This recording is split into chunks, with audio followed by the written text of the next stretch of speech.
Last time we stood in the hallway, we're public hearing. I don't know, I'm sorry. We hope it's not an hour. But we're before this, right? Yes, okay, yes. Yeah. And you look down at the computer.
You want to go swing? Yeah. You ready? Oops, sorry. We'll call the Benton County Board of Commissioners meeting to order. Please join us for the Pledge of Allegiance. Pledge allegiance to the flag of the United States of America and to the republic for which it stands, one nation, under God, indivisible, with liberty and justice for all. Roll call, Beth, please. Sure. Commissioner Schlangen. Here. Commissioner Johnson. Here. Commissioner Heinen. Here. Commissioner Gopinski. Here. Commissioner Pop. Here.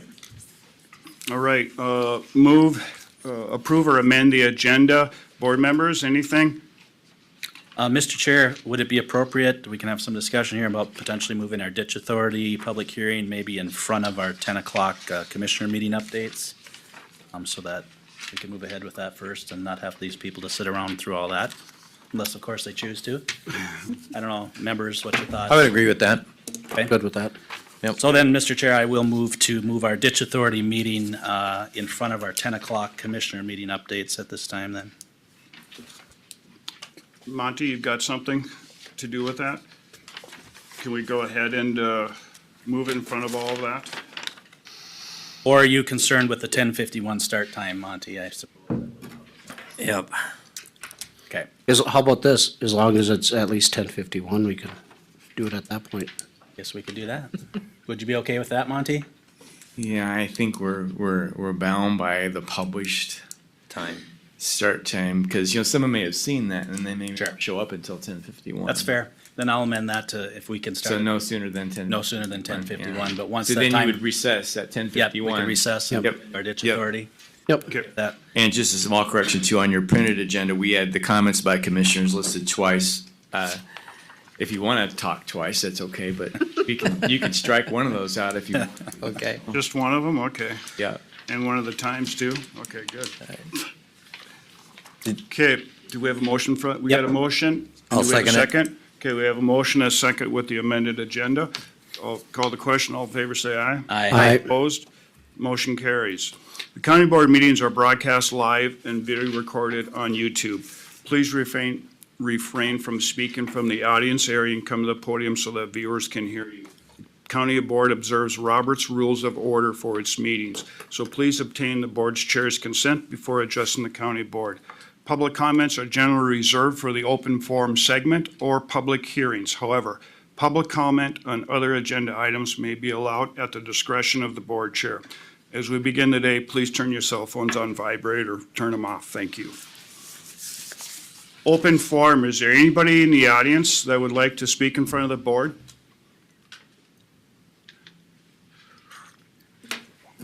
Great. Consent agenda item number 1 through 5. What does the board want to do with that? Mr. Move Chair, for I'll- approval, Yep, Mr. Chair. I'll second.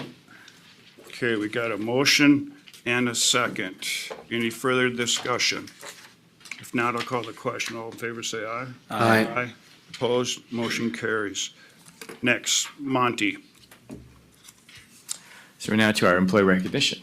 Yes, please. So we have a number of folks who we'd like to recognize this morning. And I think what I'd like to do is take them in the order which they appear on your agenda item. So the first recognition would be the public health staff. And who is here to speak on behalf of the public health staff? Jacqueline is here, so please come on up. And I believe, Beth, we'll at some point ask our board chair to pose for obligatory pictures. And Beth will assist in handing those things out. Okay? Thanks, Beth. Wonderful. Well, it's my pleasure to be here today to speak to the work of this team. So I'll go ahead and read just a summary from the nomination.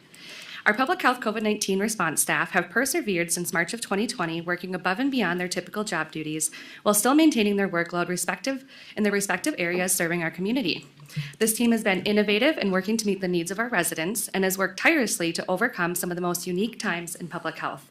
They held various vaccination clinics among many locations, offering the first vaccine clinic back on December 30th of 2020. These clinics were offered during days, evenings, and weekends, really working hard to increase vaccine access for our community, and by partnering in coordination with other events in our county. They distributed masks and COVID-19 test kits and completed essential service requests to residents within our community, and also did contact tracing and case investigations early on in the pandemic. They work and continue to work in partnership with other counties, the state, our schools, and health systems, and remain dedicated and focused in monitoring the most recent research and data trends to provide education and the most up-to-date information to our residents. In summary, this team of individuals has played a vital role in our ongoing community work to COVID-19. They've adapted their work schedules and lives to include working evenings and weekends. They've been responsive in meeting the demands of the pandemic and have been there to answer questions, provide the most up-to-date information to our community members, and to support our overall community. They show up every day committed to serving the residents of our county, providing services beyond typical assigned responsibilities. So I just really want to say thank you to them for being there for our residents, for remaining dedicated and focused in their efforts towards protecting and promoting the health of our community and making Benton County a great place to live, work, and play. Thank you. Jacqueline, could you do us a favor to introduce the folks that are here, and if they're not, you could please, of course, mention them, and we'd like them to come up, and Sure. and Johanna will be our photographer, and Beth will assist with handing those out, and maybe the board chair could join us too for that. Absolutely. Yeah. So I'll call up Julie, come on up, and Chloanne, Okay, well, I'll come front center then. yep, Brianne, All the way up to the front, ladies. Mariah, You gotta come up here with me. and Jenny. And then online, I believe we have Gina. Look at the screen there. Yep, so there's Gina. Go right ahead, Boy, and Beth. that's what And I then we have to also do. had Sam and Kayla, but they're both out of office today, but they would be here otherwise. So. Great, thank you. Oh, congratulations. And the supervisor stand in there too? Yes. The nominee, right? It don't matter. You can come closer to me. You're gonna photo bomb We have to go under the desk. We'll probably move down this way. Julie's wanna move that way a little bit. Kayla and Sam are, yeah, in front of office today. Just a step. Do we all fit, or do we need to do 2 rows? No, you fit, you're fine. Everyone ready?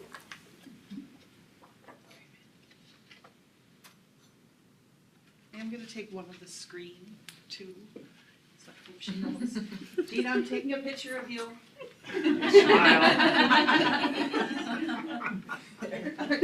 Congratulations. Great. Congratulations. Great job. Thank you, thank you. Thank you, All right. ladies. Thank you, everyone. It looks like the next on the list is social worker Dustin Johnson. Who is here to speak? Sandy Schoberg is here to speak for Dustin. Good morning. Good morning. Morning. Dustin is not here today, but he is one of our adult mental health workers. He was nominated by his coworkers as an inspirational leader. They describe him as going out of his way to help his clients and also to help them, both in the office, giving good ideas and feedback, as well as helping those who are ill outside the office, cleaning, doing yard work, doing things for people who for coworkers outside of work time. He also assists with community members and giving them resources. Good work, Dustin, even though he's not here. I think he was not excited about being on camera and in front of all these people. But he's done a great job for us, so thank you. Let's give him a Great. hand. Thank you. Thank you. Being on camera, that's right. It's a worldwide television audience. Let's see here, the ISS Financial Unit, who, all right, please, yeah. Good morning, everybody. Good morning. I'm Janelle Shabluski, and I co-supervise the Intake Specialist Service Unit with Lindsay Canosla. We actually have done some moving around in our unit, and we had started that project about a year and a half ago, September of 2020. And I have to thank them and just congratulate them because they've done an excellent job over the last year and a half of trying to figure out that front-end service. And they've done a wonderful job. Ashley Canfield actually had nominated them and wasn't able to be here today. So I'm just going to read her nomination because I thought it was really good. She says, the definition of customer service is the act of supporting and advocacy of customers in their discovery, use, optimization, troubleshooting of a product or service. The financial intake team does this every day. Everyone on the team provides professionalism, patience, and a people-first approach. The financial intake team consists of Katie Hansen, Holly Graham, Becky Lesniak, Alicia Fenn, and Sarah Caruth, along with Michael Williamson. And they are the first voice and face that our individuals see and hear. They handle complaints and answer questions. They take the weight off many of those around them while providing extreme care and sensitivity with the programs to those that request assistance. It's my opinion that they deserve this recognition, not only for what they do, but what they do individually to assist with smooth transitions in their team. Also, they did, over the last year and a half, they've had a few turnovers in that unit where people had started and ended up going, either leaving or going to another unit. So they've had a lot of things to work through that they've done a very good job. So I congratulate them and think they're very worthy of it. Thanks. Thank you. So those folks that come up as we did before? Actually, they're all. Are any of them here? I believe they are all virtual, yes. So Everyone is virtual, okay. they're kind of frontline, so, yeah, thank you very much. Thanks, Chanel. Thank you. A few of them are on there, though, so I will take a picture. Make sure we all smile. All right, thank you. Congratulations.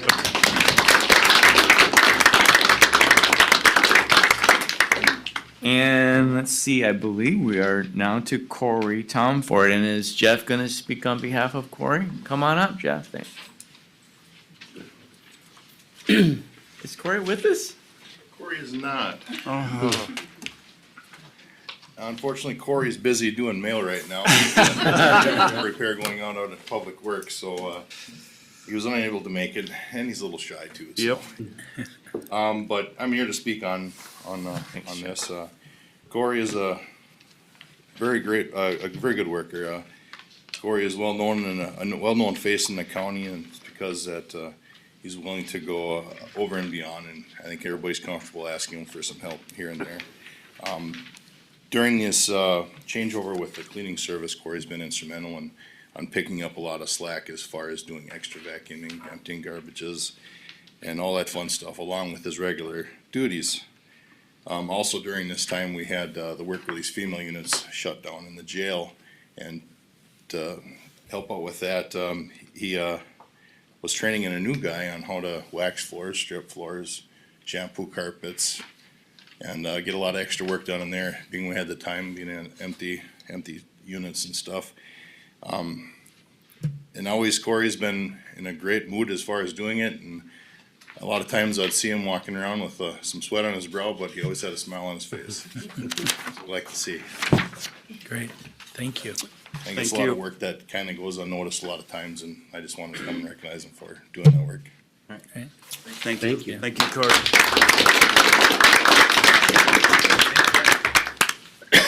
I think that concludes, I'm gonna make sure I haven't missed anyone. I think that concludes everyone. I just wanted to just mention, Mr. Chair, is that we ask for these nominations on a quarterly basis, and at this point I facilitate, but it's an employee committee that receives those nominations, and it's their decision. I just facilitate, it's the employee folks that actually review those and make decisions on who should get recognized. So thank you, everyone, for being here. Yep, thanks, everyone. you. Appreciate it. Thank you again.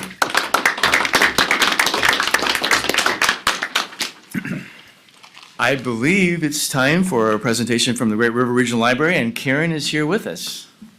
Karen, do you have a flash drive? I do. Oh. We'll see if it works, and if it doesn't, we can get by without it too. You just, okay. I think it's the same thing that I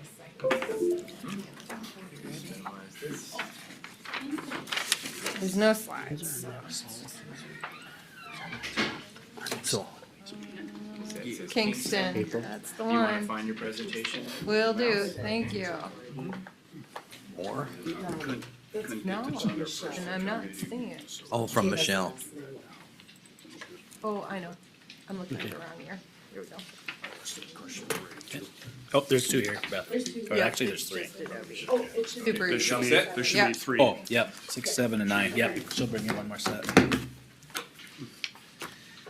Way to be on top of that, Mr. Johnson. All right. Well, good morning, everyone. Good morning. Thank you, Mr. Chair, for some time to talk about Great River Regional Library today. I'm Executive Director Karen Punsack. I have with me Shelley Kaubs. She is the Library Services Coordinator for Foley. As you probably remember, Great River Regional Library is one library in 32 locations across 6 counties. So here in Benton County, we have a location here in Foley. The majority of Benton County residents actually use the St. Cloud Public Library, which is one of the largest public libraries in the state. Last year was an interesting year, as you all know, and we weren't really sure what that year was going to bring. But what you're seeing in front of you is the end of the year report on the regional numbers. And it was actually a fairly normal-ish year when you just look at the stats.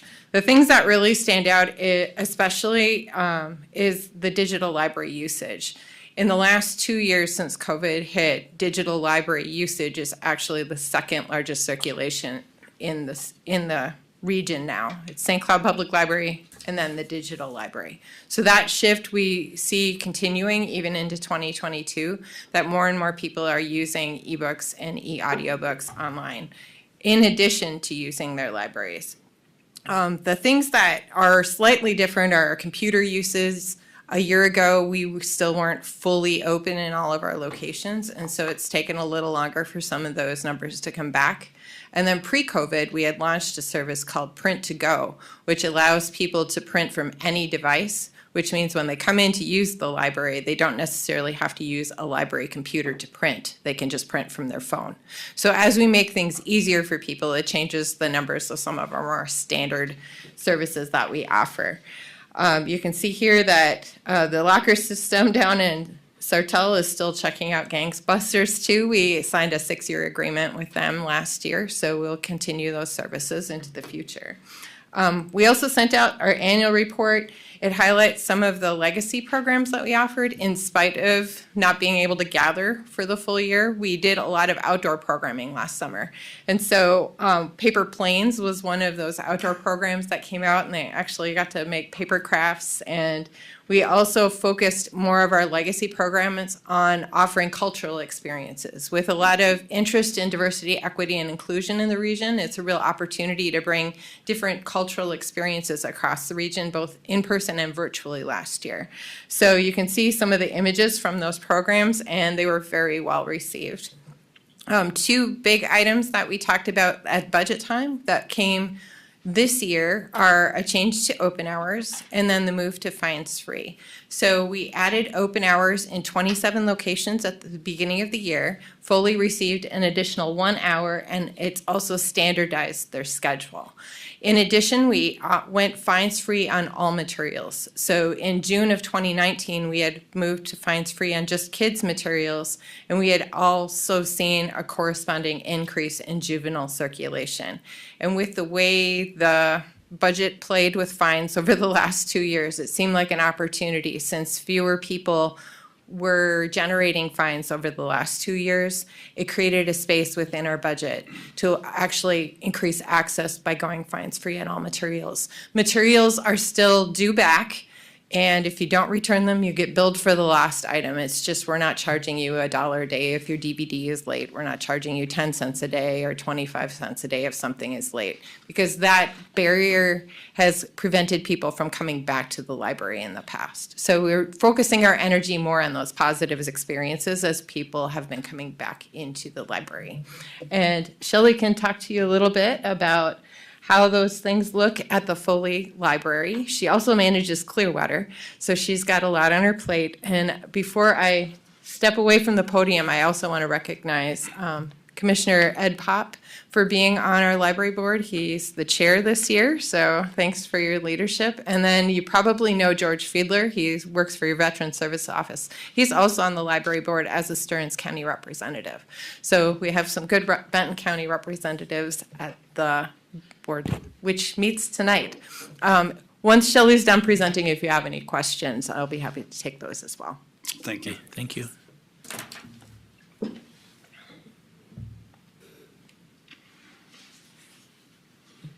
Good morning. I just Good wanted morning. to take a couple minutes to show you what it's like for all these changes that Karen has talked about in person.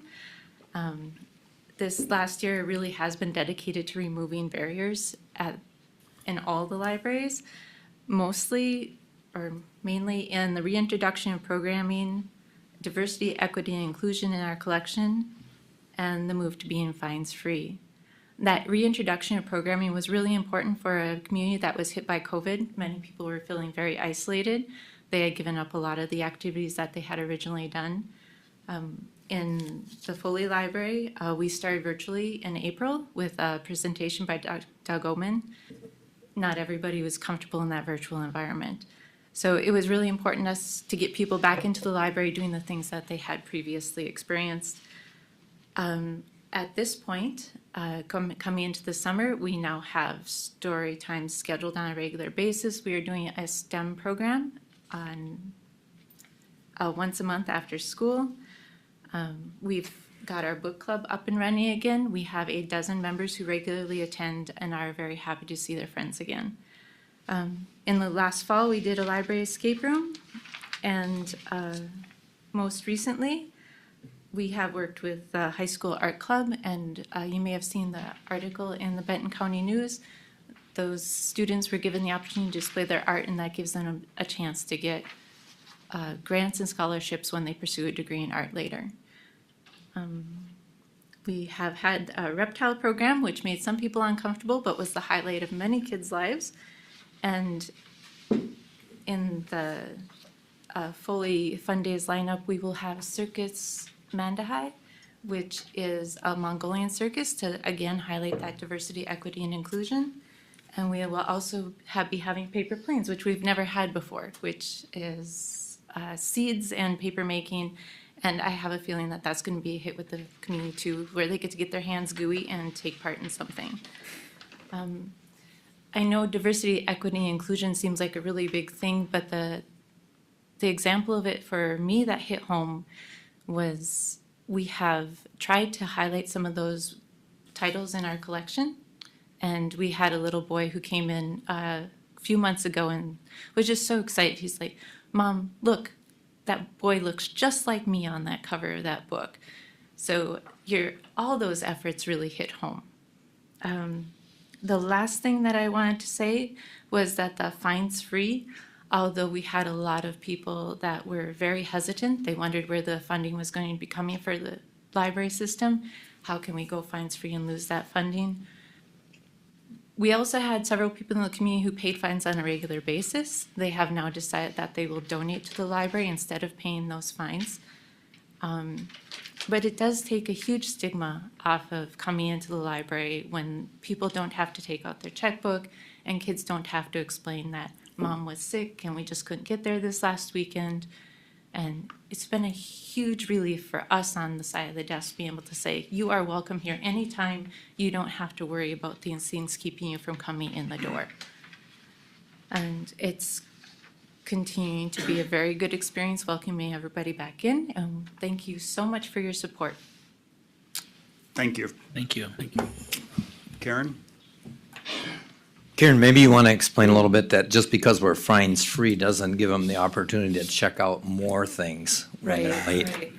If an item is lost, well, and this has always been in place, but we made it a more hard limit this time. So if something's 10 days late and you come to the library and you want to check something out, staff will say, do you have this thing late? Have you returned this item? If you haven't, can we renew it, bring it back next time? But they will not be able to borrow materials if something is 10 days late or more. And we've also, on the other side of this, there are people who just don't bring things back. And we have a process that they run through a collection agency. We go through Minnesota revenue recapture. Eventually, we get most of the stuff back one way or another. And it's unfortunate that that happens, but we do have processes that continue to be in place. So it's mostly those nickel and dime transactions. I think the hidden cost of this too was the actual collection of materials. And in like the Sartell location, in order to check out books and say you need to pay your fines to check out, it meant if somebody went to the locker and they had fines, we had to have a way to collect that without staff. So we had a payment terminal there. Well, with the way credit card fees have been, we were actually losing money on the payment terminal in order to implement it. So there's a lot of hidden costs behind the scenes with collecting small debt, and it just made sense as an efficiency measure in addition to an access measure. It was, between the fines free and the extended hours was well vented at the library board for the last, year or so? Yeah, we talked about it just about every meeting last year. Mr. Chair, what is the average fine, would you say? It was about $5. And you probably got a $3 transaction fee. Right, exactly. Yep. You're seeing where, Yeah. and then, if somebody, the other thing we discontinued is if somebody paid for their lost books, we used to issue refunds. So we'd have a whole process behind the scenes on how those refund checks went out. Well, a third of them went uncashed. So in addition to issuing the checks, then we had to go through and void the checks. So we stopped doing refunds too, but there's less reasons to do a refund now too. I think all in all, when we do look at staff savings, we're probably. Net it's profit. Yeah, Yeah, it's probably budget neutral if right, yeah, that's what we kind of figured after, there was some that, we'll never get the items back, but after we sat down and really dug into it, it probably is a good deal. Yeah, and it was a major theme for our fundraiser this year. We brought in, like pre-COVID, our fundraisers were running around 40 to 50,000, and then last year we weren't sure what to expect. We brought in 110,000 in 2020, and we're like, okay, is that going to happen again? So we set our goal a little lower, about 75,000 for 2021-22 year-end campaign. We actually brought in $85,000 because people were so supportive of this fines-free effort. Great. Commissioner Pop, how long you been on this board? 5 years, I think I'm on my 5th year now. Yeah, I think so. Yeah, You weren't you were vice president for 2 years and you were on before that. So, Yeah, it's on 1 year or 2 years before that. yeah, they threw so, you in the fire pretty fast. Yeah. Thanks for being on that board. Yes. It's been good. Any other questions for Karen? Great, thank you. Thank you, Karen. Thanks, Karen. Appreciate it. Next, Auditor Treasurer, approve the sale of tax forfeited parcel 09.00. Is that in front of me, I've got 6, and in my paper, I've got 9. Should be 600. Should be 600? Yes. Okay, thank you. 600.00 to adjacent landowners by seal bid and set the minimum bid price. Thank you, Heather, for being here. Good morning. Good morning. Morning. I'm Heather Bondas from the Auditor Treasurer's Office, and I'll be presenting today. How do I get back into the, yes, I was gonna show something on the screen. So what do you need, like Google Maps, or what do you need? Just the internet, because I was gonna pull the parcel up. Just the web, okay, sure. Let's just minimize here and we'll open up another instance of Google. So yeah, you can just take it from here then. Okay, there you go, okay. Thank Need you. a bigger cup or Hey. 2.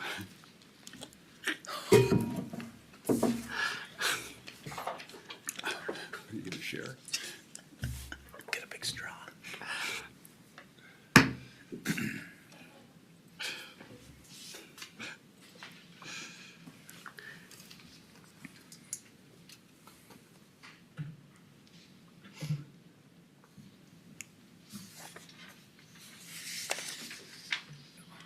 Okay, I just wanted to pull up the map in Beacon to show everyone the parcel that we're looking at. It's this long skinny strip.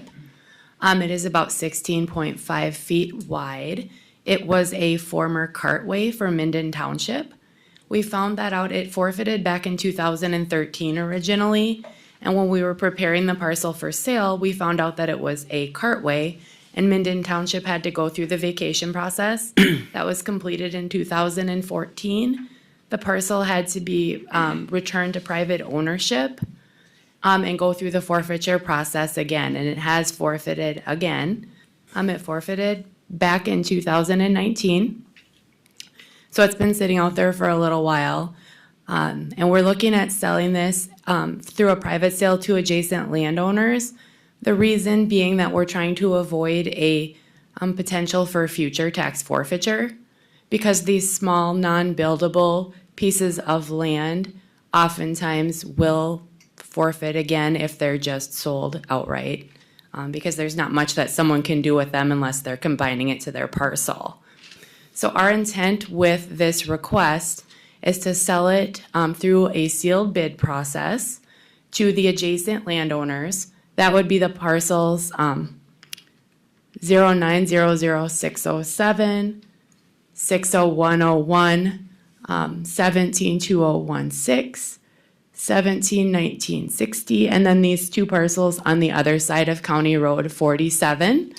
Because we have found out that the county only has easement access to this road. So those parcels on the other side of the road are also going to be considered adjacent. These parcels will be notified. They'll get 30 days notice if you approve this sale to the adjacent landowners. Everyone will be invited to submit one bid for this parcel. So we have received a recommendation on the minimum sale price from the assessor's office. The parcel was listed at $2,500 for an estimated market value. The second page of your board packet shows what the assessor's recommendation was. It was $2,000. The statute does allow for the parcel to be sold for less than the estimated market value when it is a small non-conforming parcel such as this. We have had several of the adjacent landowners express interest in this parcel. Most recently, Dave Miller, who owns 09607 here. And I believe, several of them would intend to bid on it if we do offer it for sale to the adjacent landowners. Mr. Chair. Heather, just a quick question. I understood after reading the information you sent to me and also that Monty had in the pack that we do potentially have the option of listing this property for auction. That's correct. Instead of a sealed bid. Yes. So is there a particular reason why your office would suggest a sealed bid over an auction? And do you have a preference or a problem with either? Okay, so we're suggesting the sale through a sealed bid process to the adjacent landowners because we're trying to avoid the issue of potential tax forfeiture in the future. Sure. When we offer these small parcels for sale through the sealed bid process, we can put additional criteria on the sale. With this one, we would be requesting that whoever purchased the parcel, if statute allows for it, to submit a request to combine form to our office. And then that parcel would automatically get combined to their existing land and eliminate having that strip out there that could forfeit in the future. I think with that, another part of my question would be that it seems like there's a lot of potential interest from neighboring landowners. Yes. And so I guess my preference is to see it go to auction and let the highest bidder prevail in this particular situation because we've got interest with adjoining landowners. I totally get your point of you don't want it to go into forfeiture again. I believe there's enough interest from the local landowners that that's probably not gonna happen and they're gonna hopefully be the winner of this auction if that's the point we take and they're gonna join it to their property. Just my thoughts. Commissioner Pop? Well, I agree with Commissioner Johnson, except couldn't we offer it on auction bid to just the adjacent landowners? And we could use the preference that, it's 16.5 feet. It really isn't of any value to anybody else except the existing landowners. And the county doesn't want it to go out to somebody from the Twin Cities or something. Is that a possibility, Heather, I'm gonna take a quick glance at the statute here. I believe so. Okay. Okay. Mr. Chair? Commissioner Kapinski. Heather, the other thing, couldn't we still stipulate all that we were going to in a sealed bid up front in the actual live auction? I mean, we're talking a strip that's from this wall to where that drop down is all the way. It looks like we could do that. Because the statute says the county may restrict the sale to owners of adjacent land. The county auditor shall conduct the sale by sealed bid or select another means of sale. Okay. So we could offer just an in-person auction to the adjacent landowners only and then put the stipulation on there that they would have to fill out that request to combine form. Now, we wouldn't be requiring that they pay their 2022 property taxes up front. We would get that request to combine from them, and then we would automatically combine it once they've paid their taxes. We wouldn't make them pay their taxes up front for that. So we would open it up to just the east and west parcels then? So Is it that what would, you're looking at? North and south it also. would be 09-00607, Okay. 60101. Both of these parcels to the north, 17-2016, 17-1960, and then because the county only has easement access to County Road 47, it would also have to be these two parcels that are to the south. Mr. Chair, Heather, could I ask you for a simplified motion that you would need to have this proceed with an auction versus sealed bid? Okay, so typically when we sell tax forfeited land, we set a minimum bid price for the auction. So do the commissioners want to set a minimum bid price for So this land? We'll need a motion for the bid price, though, to set for a bid price, I believe, first, right? After we do the auction, excuse me, Chair, after we set to have a public auction for 6 other parcel people? Mr. Chair, I guess I'm assuming we'd set the minimum first and then we would. That's Yeah, correct. okay. Second And then motion we to would go have to a auction. So, I would make a motion to set the minimum price at what the, what staff has recommended at $2,000. I'll second that. Okay, got a motion and a second. Commissioner Pop? I think that's way too high. We want to make sure we get rid of it. I think if we're gonna have an auction, I think the minimum price would be, look at what the county's gonna have invested in that, if it's gonna be $250, and let the auction take care of itself. Without a minimum? Without, well, a minimum of whatever Heather suggests, time and effort on their behalf. And if she says it's $250, then we go for $250. I think if you set it at 2,000, we might not have anybody interested. And we need to get, this has been on the docket for some time, way back when it was, you guys were here, God, almost as long as I've been here. And we need to clear this up, clean it up, and get it to a property owner that wants it. Yep. Instead of, putting it out there. And I don't know if $2,000 will do that. We may be back here another time. So my preference would be to make that low enough so that the auction process will take care of itself. Heather, are we restricted as the board for With the set the price? With the small non-conforming parcels, no, you are not. Okay, thank you for that clarification. Do you think 750 or 500 would cover your costs right now? Because I agree, the more times, we're losing money right now on We don't want to come back again. every. To be clear, the county does not keep all of the funds that are settled out from these tax forfeited land sales. It gets settled out to the city or township, Right. a portion to the county and a portion to the school district to reimburse them for the taxes that they did not receive. So it gets split 3 or 4 ways. We've had that thing happen, over in Sartell, that we had to refund money because we went to tax abatement. So I don't know. Commissioner Kapinski? Would you feel comfortable setting it down to 750? Sure. I'd amend my Okay, motion. so the motion maker would amend the motion to 750? Correct. And the second That's fine. would amend that to 750? Yeah. Okay, yep. Okay, so we have a new motion to set the price at 750 and a second for that. Any further discussion on that one? If not, I'll call the question. All in favor, say aye. Aye. Okay, so now we got a set price at 750. Now we'll go into another motion for the 6 parcels, correct, Heather? For the 6 parcels and the method that you would like used for the auction. All right, Mr. Okay. Chair, I'll move to move this property up for auction to the 6 properties that were identified through our auditor's office Via live auction. via live Via auction. live yeah. auction. I'll Okay. second that. Okay, we got a motion and a second. Now, would the sheriff's department handle that auction then? Actually, our office will You handle will? the auction. Oh, okay. And it's and then we'll handle it and it will most likely be held here. We have made a correction to your resolution for the auction date because we wanted to allow enough notice with the Correct. mailings. Yep. So it will be Wednesday, April 27th at 10 a.m. And we'll proceed with sending out those notifications. Great. Okay, so the motion maker and the second, would you want to include that in your motion? Sure. So we'll move that live auction to April 27th, 22 at 10 a.m. Still second. Okay, I think we've got that cleared up. I think so.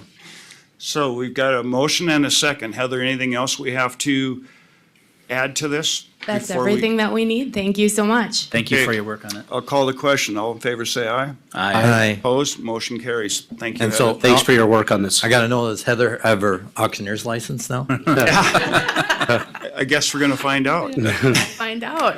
Thank you. Have a good day. Thank you. You bet.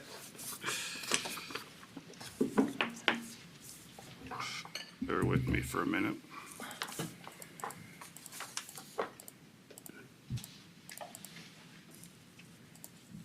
Okay, next up, Roxanne Ackman. To conduct a public hearing regarding the 2022 solid waste facility license for waste management, Republican Service, Minden Transfer Station, Hinkemeyer Landfill Incorporated, and Sandhill Organics, DBA Tri-County Organics LLC, and Tom Crater Incorporated, DBA Side Transfer and Recycling. Okay, I'm gonna have Sierra come up and give a report. Good morning. Thank you, Sarah. Good morning. Good morning. Good morning. All right, so what you have in front of you is the solid waste facility license renewals. You should have Waste Management, Minden Transfer Station, Hinkemeyer Demolition Landfill, TKI Demo Transfer Station, and Tri-County Organics. All 5 of them are permitted and in good standing with the MPCA right now. All 5 of them have been sent the licensing criteria. They all reviewed and returned them with no changes. Each currently holds the solid waste ordinance requirements. Per ordinance, the county board will set the bonding and insurance requirements and contribution amounts to a test well enclosure contingency fund. We have only asked this previously of Hinkemeyer landfill, and they have now paid the statutory maximum and can no longer be required to pay. Currently, the bond is at $10,000 and the insurance minimum liability is at $1.5 million. No facilities are paying into the test well contingency fund. Staff is requesting no changes at this time. In summary, we are requesting 2 motions. First, to have the board set bonding, insurance, and contingency fund requirements. And second is to direct the chair to sign the attached facility licenses. Do we have any questions? Okay, at this time, is there any applicants in the audience that want to speak in front of us? Okay, we will now open a public hearing. Is there anyone in the audience who wishes to address the county board on this agenda item? If so, please come to the podium and give us your name and address. Final call, anyone wishing to address the county board? Seeing none, I'll close the public hearing. Are there any emails, letters, or other communications to read into the record? No. Has the department received any comments or concerns from any state agencies, cities, or townships on this agenda item? No. If any official action was required by an affected township, was there any action? No. No. The county board will now have time to question the staff, and at this time, we'll close the public hearing. As a reminder to the audience, public hearing is closed. Is there any questions or comments from the board? Pretty straightforward. Yep, It is pretty cut pretty and dried. straightforward. Yeah, I think we do it every year, so. Yeah. All right, thanks, guys. Oh, we gotta make a motion I'll first. I'll move approval. So we gotta have 2 motions, I'll correct, Sierra? 2 motions? Yep. Okay, first motion. What is the first motion here? The first portion is to set the bonding, insurance, and contingency fund requirements. Right. I'll make a motion for that.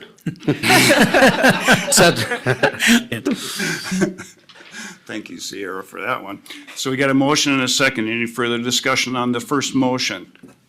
If not, I'll call the question. All in favor, say aye. Aye. Opposed? The first motion carries. Second motion. Which is to sign the facility licenses. So moved. And Second. I'll second it. Okay, go ahead. Okay, we got a motion and a second. Any further discussion on that? I'll call the question. All in favor, say aye. Aye. Opposed? Motion carries. Thank you, Sierra. Thanks, Sierra. Now I'll turn it over to Commissioner Johnson for the Human Services Board. All right, thank you, Mr. Chair. We'll call to order our Human Services Board. First item is to approve or amend our agenda. Bob, any changes? I have 2 amendments, Okay, 2 additions, I should say. 2 additions, okay? Go ahead. First one would be a resolution to designate a CHS administrator. Second one would be to adjust TRICAP volunteer driver IRS mileage rate.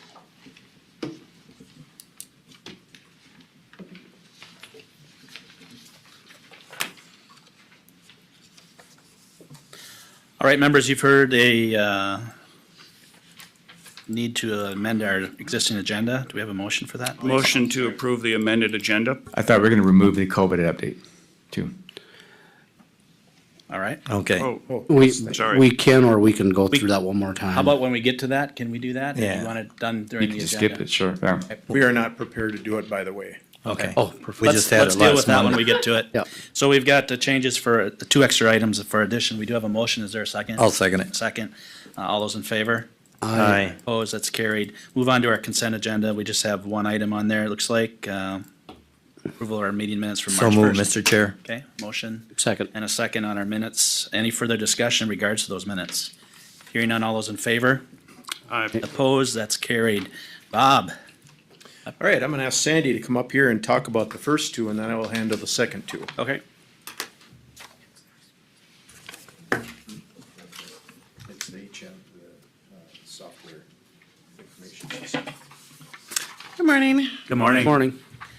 The first one is HMIS Homeless Management Information System. It's a minor purchase, but because it's a new purchase, the county attorney's office felt we needed to bring it here. It says it's not in the budget. It actually is not in the budget, but it was going to be taken out of the $10,000 grant we got from Health Partners in December, and it's a minor purchase. But what it will allow is our homeless outreach worker to be connected with other individuals doing that work, and they prioritize the homeless individuals for different homeless vouchers and such. Sandy, just a quick question. I see this is an annual fee, is that correct? It is what? An annual fee? Correct. Okay, thank you. Mr. Pop? So is this connecting other homeless workers throughout the state or an area? Homeless and also other homeless workers and also individuals like HRA and the different okay. entities that provide homeless vouchers and such. Okay. All right, members, any other questions for Sandy? I'll move for approval, Mr. Chair. Okay. I'll We second. have a motion and a second to approve the county outreach worker to access homeless management information systems at a annual cost of $225. Any other discussion? Hearing none, all those in favor? Aye. Opposed? It's carried. Sandy, you're up again. Is anyone here from Sobriety First? Okay, so Sobriety First is asking to open a chemical dependency treatment program here in Foley. In order to do that, the county needs to issue a statement of need, that there was a need for this program to be in our community. Okay. And I've asked them to just give you a quick summary of what they plan to do. Okay.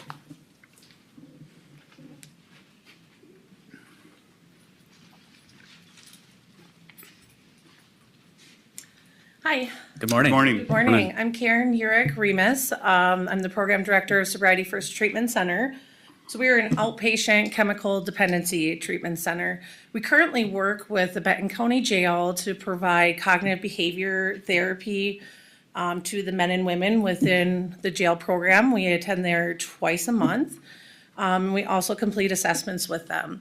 So having an office in Foley would work just as far as staffing and having that availability. Also, we have a domestic violence therapist and an anger therapist, and that's what I really want to focus on out here. And I understand it's more Mille Lacs County with the domestic violence court that they have, but we would be close enough for that service. And I do want to offer a small outpatient program here as well. We do service clients in St. Cloud that reside in Foley, and I think it would make it a lot more convenient for them. Okay. Karen, can you talk to us a little bit about potential locations, or are you able to share that information? Or? Right now, I have my realtor looking, we're hoping to purchase a building Okay. downtown that has an apartment above and we could have our office below, but still looking. Okay, I don't have great. anything set. All right. Members, any questions? What are your wishes? I'll move approval for the chair to sign a letter of support for Sobriety First to open an outpatient program in Benton County. Second. Oh, Okay, we have a motion and a second. Any other discussion? Hearing none, all those in favor? Aye. Opposed is carried. Thank you. Good luck to Thank you. you. Thank you. Thank you. Bob, we'll move into resolution for CHS administrator.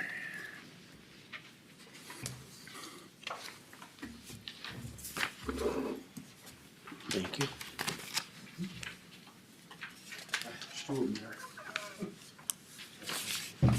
Thank you. Fingers are dry.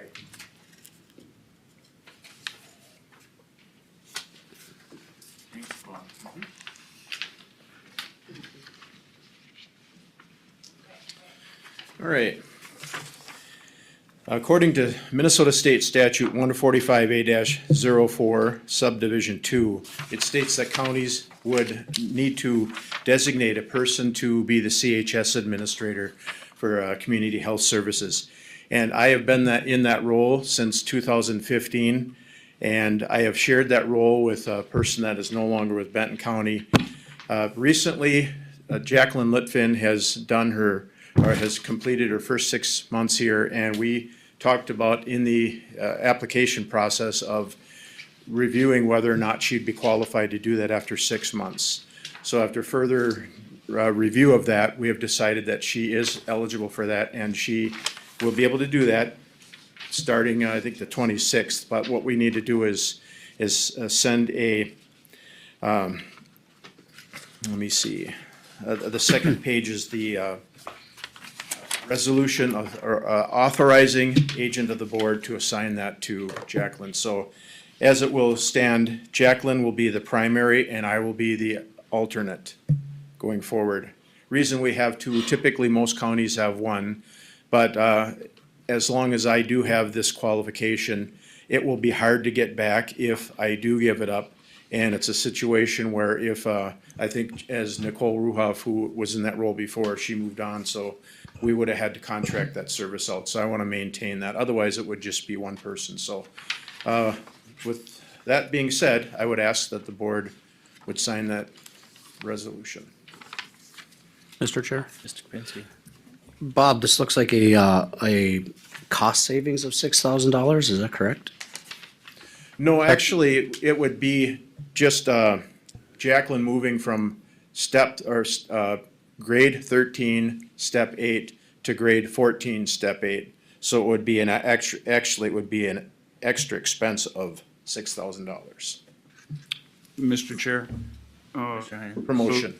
So we say it comes from the grant funds and the county match? Yes. So how Everything we much- do in public health has a little bit of a Grant. county match. Okay. But for the most part, it'll be covered by our grants. So what will be the county's match on this one, do you know? Well, the total would be 6,000, and I think we would try to use as much as we can in the grants, and there's also administrative costs. I don't have the breakdown specifically, but the most it would be 6,000. It would be a promotion for her, so she'd move up to the next step, or next grade, excuse me. So, Mr. Chair, do you have any, I mean, is it gonna be 50-50, 60-40? You don't have no idea about what that will be? Typically, we have a 75% county match for anything that we spend with our grants. Okay. And that's countywide, so the most it would be is a 75% match so if the grants paid 100%, then they would also have to have a 75% match. So I suppose it would be 125-75. 4,500? Well, I mean, I think we have to do this or whatever, but, the 25% grant fund versus 75% match is not, I mean, it's not. No, I would say that it's The other way around? yeah, it's actually, Yes. we, Okay. Sorry, Mr. Chair. yes. Anything we do has a 75% match, so if we pay $100 out of our grant, we have to pay 75 out of our tax levy. Okay. Well, I'll move for approval, Mr. Chair. All right, we have a motion, is there a second?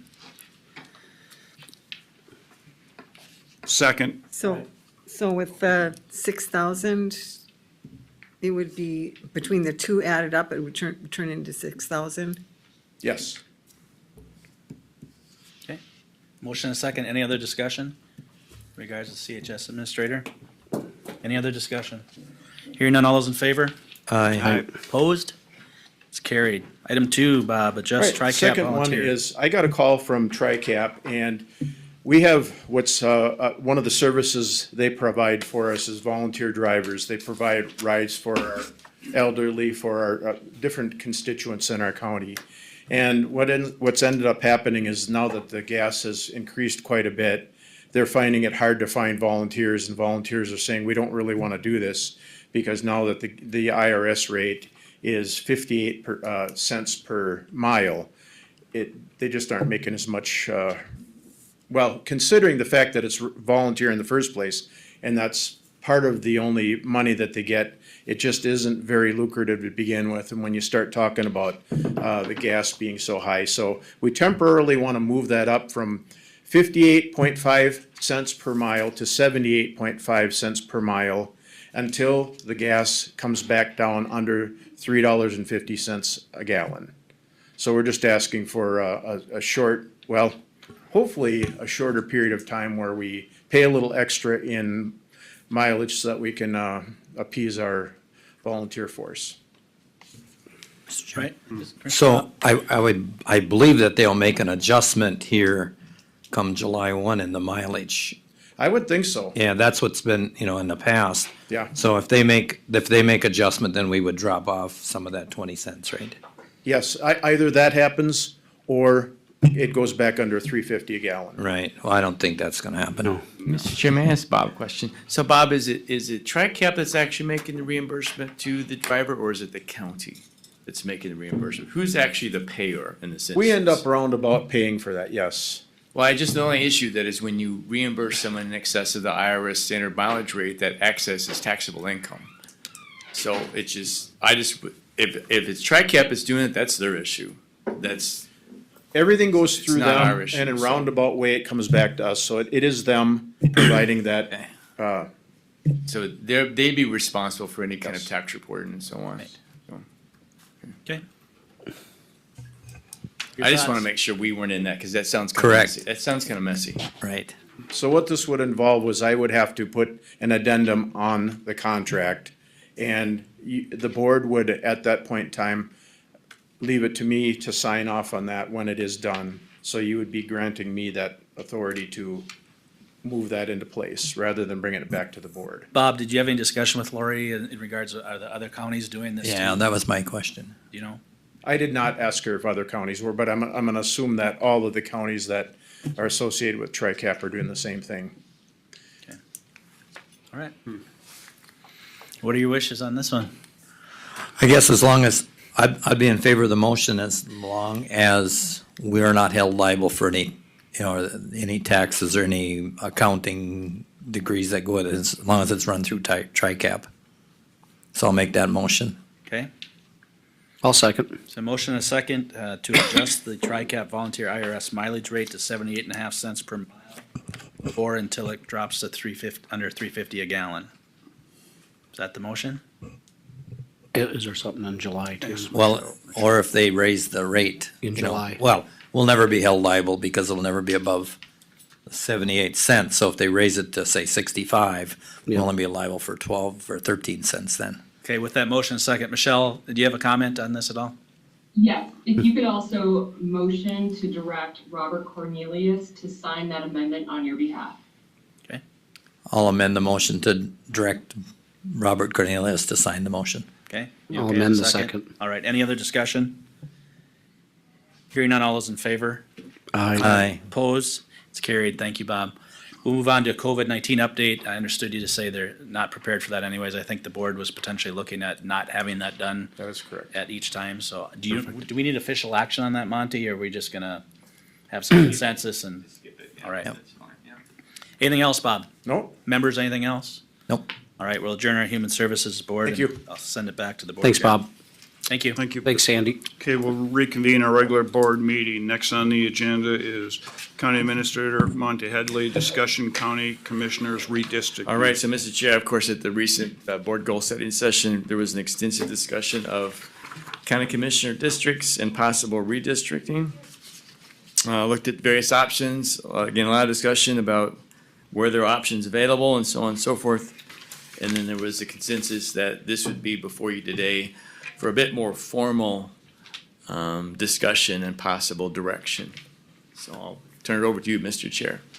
Thank you. I brought this up because it seemed like now was the time to get our districts more in consensus of the way everything is going. But as I'm looking at everything and doing the numbers, it would proportionally put us, two or three of us, completely out of whack. And I can't get the numbers to add up to make this worthwhile, unfortunately. You know, because in 10 years, someone's going to have to look at this, and this is going to be a real big mess. I was gonna say, Commissioner Heinen, if nothing's done now, in 10 years, there will Right. be something done. There will be something done. It's gonna be major. Yeah, it's going to be huge. And I have talked to constituents and they do not want to change things at present. Well, you know, it's really up to us. It's not up to our Yeah, it's constituents. not up to the constituents of that. It's totally up to Um, the board to make this decision. One of the comments I heard when we were discussing it a little bit was that if we let it ride now, we will be sitting in the same boat probably next time as what Stearns and County as where all five would be up, because the two growth areas will probably be districts 1 and 2, and we'll have to readjust them. And if you look at the timeframe, that would put District 2 up for, you know, it wouldn't be on a normal route basis, so.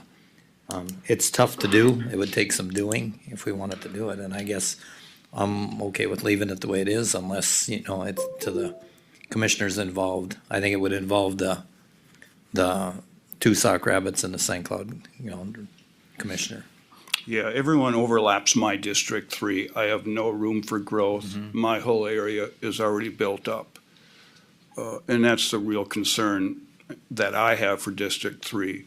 But looking at everything, the only way it would make sense would just move into District 4 for the Sauk Rapids Township. You know, that would put us a little bit in line. But I ran the numbers and I just can't make it work. Mr. Chair, Monty, I think in my district, District 4, I believe those, you had mentioned those apartments might not even be considered at I don't this believe so. point. Which The is, large complex across from the high school was not occupied, finished nor occupied when the census was done, so, yeah, that could have changed things. I've already got the biggest population size out of all districts. Right. And that's not even included, and there's a lot of residents there. Yep. I think if we would have had that information with that apartment, because I would probably add, what, another 500-600 Yep. people probably minimum? Yep. You know, then we probably could have made numbers work better, but without that information, I am struggling, unfortunately, to do something. So Commissioner Heinen, if I understood you right, when you're pushing numbers, if you were to take the Sauk Rapids Township of, if I'm seeing 520 there. 520, correct. That would then trigger automatic District 4 and 5. Yep. That's true. If you were to move Sauk Rapids Township to, let's just say, Commissioner Heinen's district, that would add 520. And then, of course, take away 520 from Commissioner Kapinski. And any change over 413 would require that district to run for election.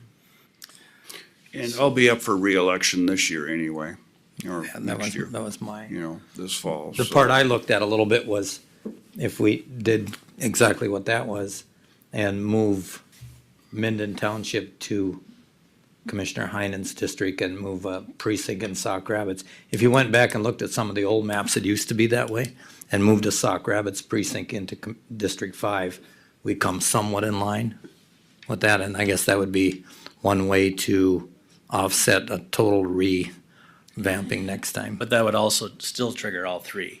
Yeah, it would, well, the only one it 3, would 4, and trigger 5. would be, 3, 4, and 5. Yep.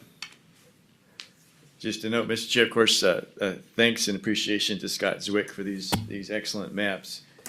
As you see down here, Scott tells you that, you know, the district population must be between 7,448 and 9,103. That's 10% either direction of the average. And of course, after all the districts fall within that. So in this instance, redistricting is not required. Yes, so when I ran the numbers, trying to make this work, we were at 10,000 already for District 5 and District 4. You know, and then I was only at 8,000. You know, so. So, Mr. Chair, if you're not inclined to make any changes to redistricting, then we would not need to have a public hearing. And my thought then is just simply to bring a resolution to you at the last meeting in April to more or less just say, we're staying with the same districts that we have. It'd just be a simple resolution to repeat what those current district descriptions are, And then, again, it would not be a public hearing, no. Mr. Chair, Monty, does that preclude a future board to changing it at any time? Or are they tied It to the does, and then, of census? course, and it's, you've solidified your district's in for the next 10 years. 10 years. For 10 Right. years, okay. Yep, So it's either now or 10 years. Yep. yeah, you have solidified that, yeah, so. Is that what the board would like to do? That's the bummer of all of this, It is. because I see a lot of districts growing, and you're right, you're landlocked. I'm landlocked, completely landlocked. You're not growing. No, I'm losing, actually. As I mentioned at the work session, if you wish to have a public hearing, we have to have 3 weeks of published notice, so we would need to publish next week if you want to have that public hearing, no later than April 26th. So I guess I think the consensus was there would possibly be some formal direction to me today and how you wish to proceed. Board, what would you like to do? I guess, Leave it as is? yeah, I mean, if that's what, As is. Yeah, I can't honestly make the numbers work because running the numbers, it put Commissioner Gopinski and Commissioner Schlangen over 10,000. And it would still only put me at 8,000. you didn't gain much. I didn't gain anything. Well, and No. probably the only way to really fix that problem is all 5 of It them. was all 5, right, Yeah, Adjust the so. whole work. which will happen in 10 years, Right, for sure. for sure, without Distinctly a doubt. possible, right, and then 2 would have to run for 2-year terms to keep our staggering. And I personally don't like to put this on the next board 10 years from now, but I just can't make it There work. anyway. Excuse me? We'd probably be there anyway. Me? Well, I mean, not. after 10 years. it would unless it gets fixed now. Yeah, unless it gets fixed now. The whole idea was to try to get this somewhat fixed now, so that in 10 years, there wouldn't be this much of a problem, but consensus of the board is, Leave it. Leave it. Leave it, yeah. okay, Monty, that's the direction. Leave it as is. So then at your second meeting in April, I'll have a resolution, which again just restates the current district descriptions, and then that's what will be provided to the auditor's office, and then I believe they transmit that to the state. Thank you. Thank you. Okay, next up. County Engineer Chris Berg. Jeff Hansen appeal to the county highway access policy. All right.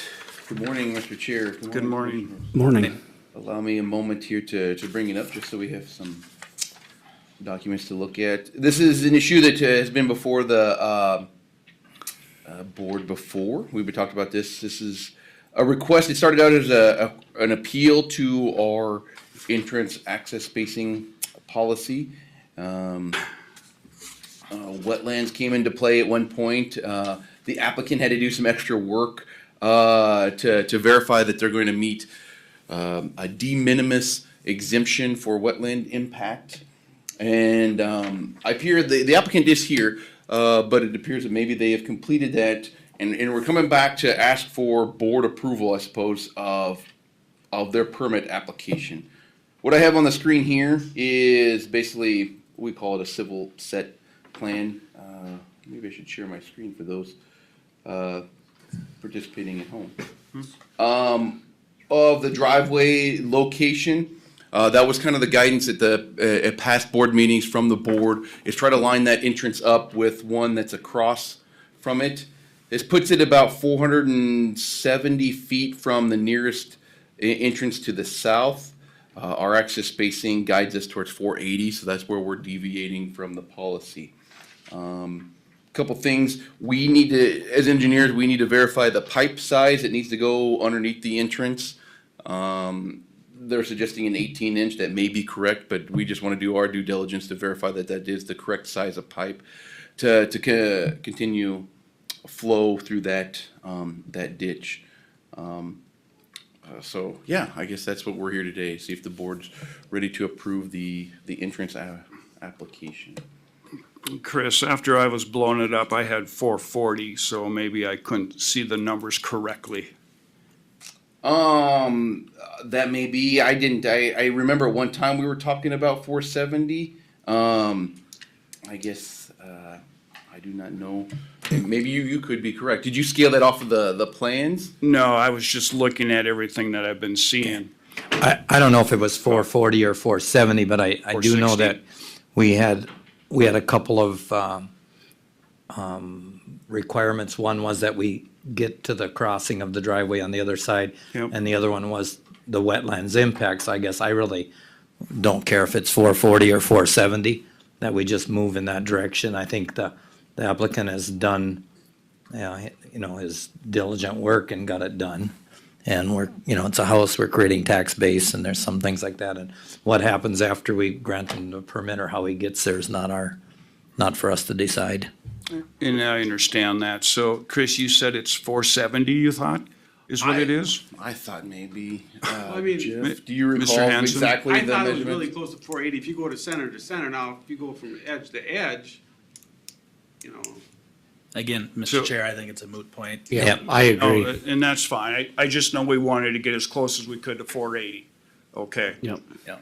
That was the intentions. Mr. back Chair, then. I do believe that we all kind of agreed that there would be a little leeway in there. As long as there was no wetlands impact. Right. Well, that and the Yep. lineup of the driveway across. Yep, It makes sense, right? seems like he did everything, Mr. Hanson did everything we asked him to do. And Mr. Chair, Commissioner Pop mentioned something about the wetland impacts. I think as a road authority, that was kind of outside of our purview to verify the wetlands. At this point, I'm taking it on the applicant's word that they've done that. They do have some elevation shots here. To be honest, I didn't calculate the area to make sure it is below that threshold. Honestly, I don't even remember what the threshold was. 5,000. 5,000 square Yeah. feet of impact, so. Mr. Chair, I'll move for approval. Second. Okay, we got a motion and a second. Any further discussion on this? Mr. Chair, if I may add, I just want to make sure the motion includes authorizing the board chair to sign on the permit since it's kind of an appeal to our decision. So just make sure that everybody was okay with that. Okay, I'll amend the motion to have the board chair sign. And that's fine with the second. Okay, so we got a amended motion and amended second for this. Chris, so our policy says 480. Are we working on changing a policy and moving towards a, help me. Ordinance? Well, okay, so yeah, the ordinance, we had started working on that. Ordinance is going to bind us quite a bit more. Yep. These dimensions are based in engineering and safety kind of standards based on the volume of the roadway, the classification, the speed of the roadway and stuff. So I think the only benefit of the ordinance would be that maybe the appeal policy would be more clear cut. I think in this case, if it was an ordinance, it would be, I don't know what would have changed, I guess. It would have been the applicant appealing to an ordinance. And I think there were some misconceptions that at one time we thought that maybe that would go to a board adjustment, but I think the attorney determined that it would still come back to the board anyways to authorize a deviation from the ordinance and stuff, so. Okay, so in your policy, you have 480, correct? And is that For something this the state classification recommends? roadway, it does change on the type of roadway. Okay. 78 has, due to traffic increases and things like that, it's a higher functioning roadway than it was, 10 years ago. So. Thanks for that Does clarification. this still leave us Commissioner room Schlangen, go for ahead. variances? Like, this would be a variance? Well, yeah, so right now as a policy, and if we put something, we approve a permit that the applicant doesn't like, or if we deny a permit, the policy states that they appeal that in writing, and then as the engineer, I have an obligation to take it to the board at the next meeting for discussion, so. And that's when it came down to enacting an ordinance, it seemed like that policy, or that procedure would still be very, very similar. I think that's something we could still pursue if it's desired. Well, I just think in this particular case, we probably would have been doing the same discussions here, so. I'd have to agree with you on that. Okay, we've got a motion and a second. Any further discussion on this item? I'll call the question. All in favor, say aye. Aye. Aye. Opposed? Motion carries. We'll be checking on it too, so make sure you're in good standings. Across the road. Good luck, Jeff. Thank Gonna be you. checking. Okay, moving on. Approve the contract amendment for the professional service agreement with SEH for fiber construction project. All right, so what's before you is an amendment to our agreement with SEH. As you know, we're already contracted with SEH to put together a utility plan to put fiber cables in the ground. One thing that wasn't part of the original scope was to look at any potential wetland impacts and to address crossing under the public water crossings. We have two, probably three water crossings, Mayhew Creek at the west end, the Elk River, and actually Stony Brook Creek where we cross over that. Looks like it's gonna probably require a DNR permit, what they're calling here, a DNR utility license crossing for public water courses. The wetland work is what they're calling a level 1 wetland review. Basically, they look at national wetland inventory maps to see if where we're proposing to plow in cable, is that going to cross through wetlands? Is there potential for temporary impacts? Which I understand temporary impacts, obviously they're a lot less intense than permanent wetlands. Where we're constructing a roadway and we're planning on placing fill, or we need to place some fill in a wetland, we have permanent impacts that we need to mitigate for. Sometimes temporary impacts don't need mitigation, or it's maybe a location where if there's a vast wetland, instead of plowing in a new cable, maybe that's a location where we tell a contractor, no, you need to bore under the wetland. So that's what they're asking for, is an amendment, a little bit additional hours on the contract to do that kind of office work for us. So there is a cost associated. It was about $7,400. If I remember right, that puts the total contract up to about $85,000 And now. Mr. Chair, Chris, that's a not to exceed number though. Correct, that's what they say, not to exceed $7,400. Okay. Not that this is the end-all be-all, just to put in perspective, when we did go out for proposals and we received one proposal that was over $400,000 to do this similar work, I like to think we're still achieving a deal here by having a local consultant work on this for us. Commissioner Gopinski? Yeah, I don't think there's any way around this. We're gonna have to do this, and Right.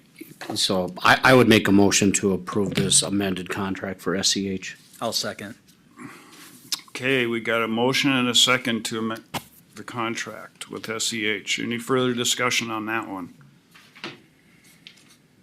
If not, I'll call the question. All in favor, say aye. Aye. Opposed?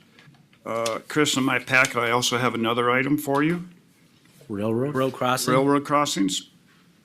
Did that inadvertently get snuck in or? Oh, is that on the agenda? No, but it's in the pack. It's in our packet, but not on our paper agenda. So Didn't that's we- why I'm asking the yeah. question.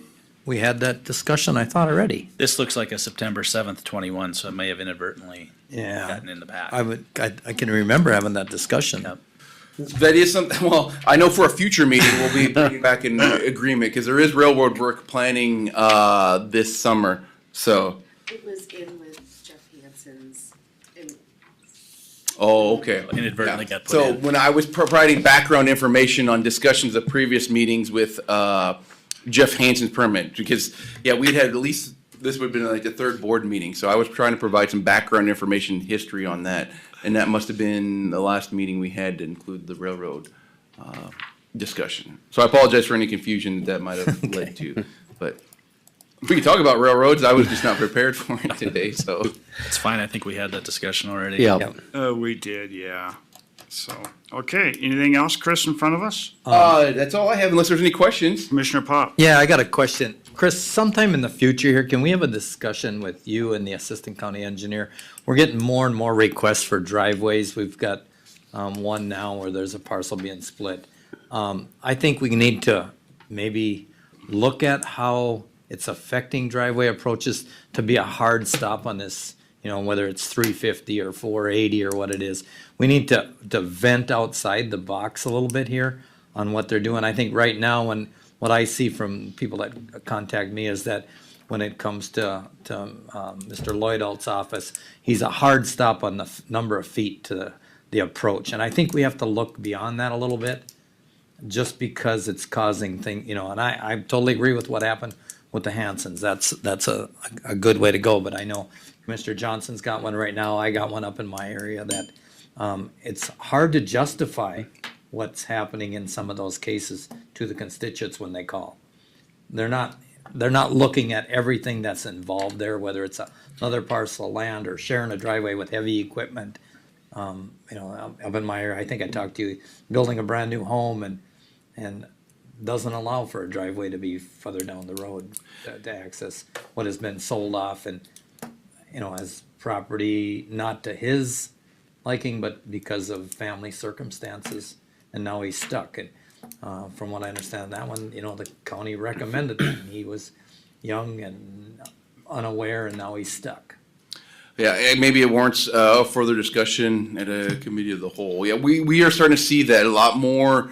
If there is an old farmstead, that split off where for years and years, the farmsteads shared the same driveway with the farm traffic. Now it's somebody that doesn't farm, and they want that access for the residential, and then so it's people are needing another access to the field. So a lot, everything we do is we're kind of trying to maintain the safety of the traveling roadway. And admittedly so, that's our number one priority. And sometimes what the parcel needs comes second. So we should probably have a discussion at a committee of the whole about that. Mr. Chair, I'd agree with Commissioner Pop, and I think that's a great idea, Chris, to get some of this stuff out on the table. What I'm also seeing is we seem to be crossing a line between the rules for highway and plan and zoning having things in place for subdivisions.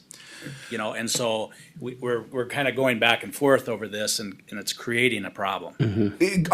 I completely agree. Years ago, development looked different. A lot more things went through a platting process. We have a lot of what they call flag lots, where you had multiple lots trying to share an access point.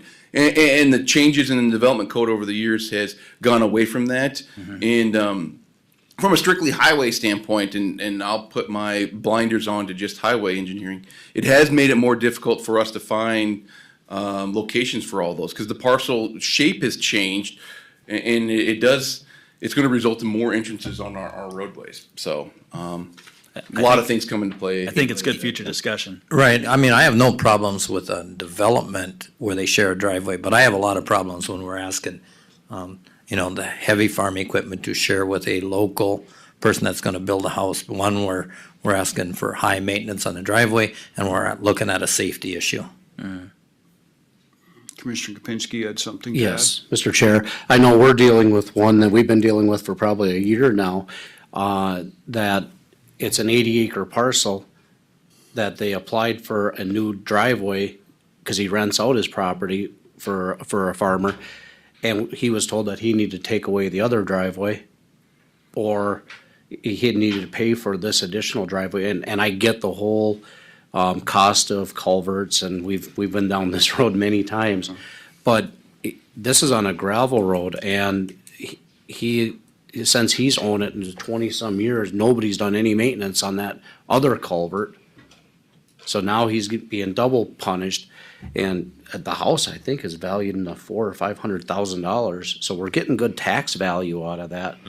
And he just doesn't want the heavy equipment running over his sprinkler system. Right, yeah. So additional talking points on this would be definitely warranted. I just think, Mr. Chair, I just think Chris brought up a good point. That some of these, especially planning and zoning things, have changed the last few years versus maybe county policy from the highway department, which is probably at least pushing 15 years old, probably. I'm gonna guess back 2009, 2010, somewhere in there. Exactly right. The policy it was 2009, So that doesn't necessarily match our planning and zoning criteria today. And then, of course, we always have the question and discussion, property rights, right? I mean, and that's what's happening here. And so we've got to get on this, I think, a little sooner than later and have that discussion, so we've got some good direction. Yep. Because it's time to get it updated. Yep, I believe. I'd have to agree with that too. Thank you, though. The policy even does talk about having access for the homeowners. It does, and that's where the policy does have a clear statement that says one per parcel. It does say, it gives us some flexibility on large parcels when there's features that prevent it. There's a stream or there are large wetlands that divide the parcel. We're not expecting them to fill that in or build bridges and stuff within their own parcel. But Mr. Chair, that's a classic example though, because if you have an existing parcel right now and that property owner wants to split that parcel off, policy says, well, you already got a driveway, you can't get a second one. Yeah. Which basically goes against the subdivision that's going on with being able to parcel off 10 acres. So then you've got this mess of, well, then they have to move it, or they have to, that's what we've got to grind it down to. Yeah. Because at the time the policy was looking, we probably weren't having the splits going on that we've got going on today. Would you agree with that? Well, it was probably starting to die out. I think the early 2000s, it went gangbusters, and I think that's when they decided we need to have some sort of policy. I don't know if there was much of a policy before that time frame. And then by the time the policy came around, well, then the housing market busted, and it hasn't really been too big of an issue until just recently when housing is kind of accelerated again recently. And we've had a lot of changes. I mean, we've gone to a simple plat and some of those things in the in plan and zoning. And so there's been quite a few changes in the last recent years. And country living. And country living. Yep. Yeah. I mean, country living's right there. That you're right. That's what we're seeing. We're seeing there are some expectation changes when people come from an urban environment to country living, and things aren't always the same as they are in the city out here. So Yep, so we gotta keep adapting to the changes and moving forward. And I think at the time you did the policy, it was the landowners, they were having more than one or two or three, even three entrances to their property, and it was getting out of hand. because the way the policy is, once they put it in the first time, it is our responsibility to maintain it forever thereafter. That's why we are doing things where we give them the length of pipe that's in there now, because we're recognizing that's our responsibility. Any additional width is on them. And it's benefit to us. If he has the same age pipe the whole length, then you're not tearing out something new later when the old part deteriorates, so. But I'm digressing. Yeah, we can certainly talk about that at a future meeting here. Okay. Yep, thank you. Great. Anything else for Chris? Thank you much, sir. Thanks, Appreciate Chris. it. Okay, now we're gonna go to Commissioner meeting updates. Who wants to start? I'll start. Good. As I'm going to keep this short and sweet, as you all know, we were all at the MC Legislative Conference. Most of us were, and that was a good time. I learned a lot there. We are at last planning commission meeting. Just a couple side notes: Central Applicators down here south of Foley is going to be expanding, putting up another building, so that's kind of good news. And he was pretty excited about his business here in the county, so that was really good. We approved an alternative floodproofing project also. We continue to have our fiber meeting updates, and that is progressing along well. I was able to attend a few township meetings, annual meetings last week, so that was good to get involved with some of the local leaders on that. And also, I was at a TRICAP virtual meeting last night where we discussed the 2021 financial situation before it's presented before the full TRICAP board. So that's all I have. So once again, I'm the only one that doesn't have a township board meeting. You're The kinda only getting- one. you're I'm kinda getting out of put it. out in my own island. Sure don't. I don't have one either. Oh, you don't? Oh, sorry, Commissioner Nope. We're in the Gopinski. same boat again. Commissioner Pop? I didn't have a whole lot. We had Mike, a lot of information. I don't really think we need to go through most of that. A lot of it's undone information right now. It's all a lot of pending, what's gonna happen down at the Capitol. And then I too had some township meetings, fair amount of talk at my township meetings with our, current situation with our auditor treasurer. But, other than that, everything was going pretty good, and that's all I had. I can go next. Broadband, obviously Commissioner Johnson hit on it. We are out to bid right now on, for carriers and potential areas that they're interested in building out, so things are moving right along there.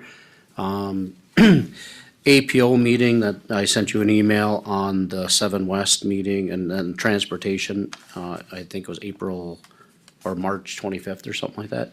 We'll talk after the meeting on that, but Commissioner Persky from Stearns County wants to get Benton County, Mille Lacs County, City Malacca, City Foley, everybody together at a table to really push the 4-lane 23 all the way. And if I could add to that quickly, Commissioner Kabinski, I think the biggest purpose of that is, remember, the Benton County Mille Lacs line is the line between 7W and 7E. Yeah. So really, Yeah. hopefully, we can access some additional MinDOT funding for Correct. this from 7E to Yep. help 7W. Yep, That makes so I sense. told him I would get you the information and get you in touch with him. Okay. APO, we did not, receive our, is it County 3 money? Yeah, I applied for it. Yep, exactly. So it did go to the bridge on 75 in Stearns County. They additionally got another $1 million by the package signed by the governor last week.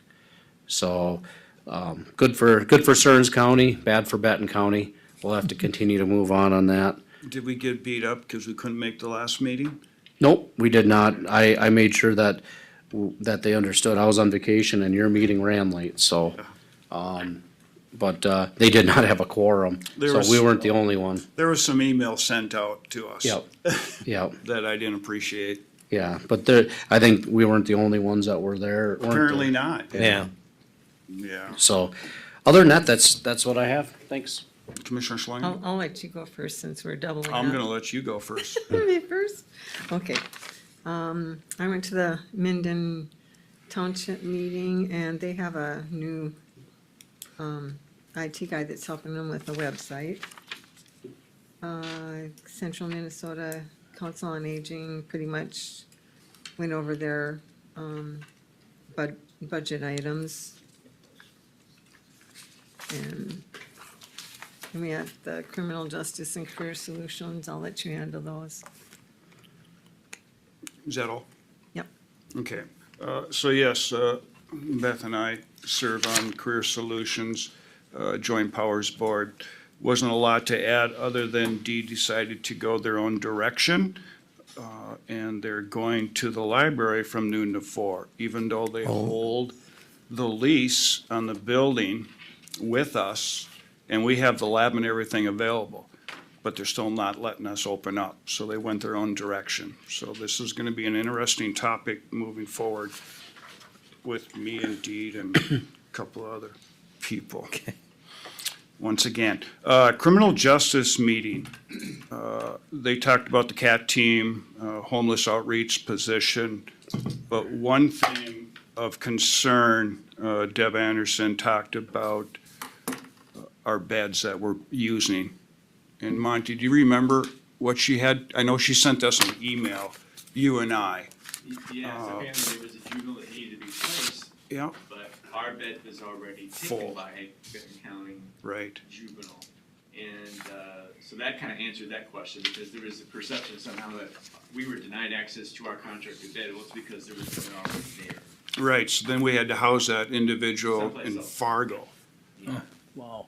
Yeah, so we're finding this trend that is probably gonna keep going. You know, they're thinking 2 to 5 years. So I asked Deb and Troy, Sheriff Troy Heck, to gather information and make sure that we, find out how much money it's costing us, travel time, everything involved for the rest of this year. So that when it comes to us, you know, in December about our contract with Anoka, we might have to up our beds to 2 beds. And they Mr. were also they were also going to reach out to Mille Lacs County to see if we could share a bed with them too, and Deb hasn't gotten back to me about that yet, if we needed that. Mr. Chair, getting back to that, what happens if we were to go in with Mille Lacs County on another bed? We share the cost of that bed. I don't know if they want to do that. Okay. Okay, so what we are looking at is if they're not using a bed, we could go ahead, use that bed, pay them for it. But if they need that bed, we get kicked out again. You know, so, No, either can you purchase a fractional bed? I don't know. yeah, so we don't know that information yet. Yeah. You know, but I believe Deb is gonna be looking at that and checking on all of our options. I do believe we got a meeting coming up with that, Anoka facility. We had one, I don't remember when the next one is though. Scheduled. Are you two on that? Yes, we are. Yeah, I haven't seen that meeting yet. It's coming- I thought maybe it's in April. Yeah, and we'll talk about that in Yep. April then at that meeting. Other than that, that's all I have too. So, okay. Chris, one question for you. Where were we at? What were you talking about? The County Road 3. Is that still on the agenda for 24? Well, no. So yeah, it's going to have to be moved because we don't have enough state aid funds to pay for that entire project. And that's what we were hoping for, was applying for federal money that would have been available in 2026. We may have to advance it with local funds and then pay ourselves back when the federal funds come in. Now we didn't get the federal funds. That's kind of in flux too. So when we talk about the 5-year plan again, we'll have to talk about where to put that project. And once again, that was CASA 3 basically from Lake Station, Mayhew Lake Road, out to Popple Creek, a full depth reclamation project. So. And actually, that's not a bad thing with everything that's happening now with doing the traffic study. Oh, sure, yeah, we're doing that, yeah, that's underway now on Mayhew Lake Road, so. So now I'm understanding that we have until May to comment about that. And the next question I have is, they're gonna do the study. I'm hoping they're doing the study when the kids are still in school.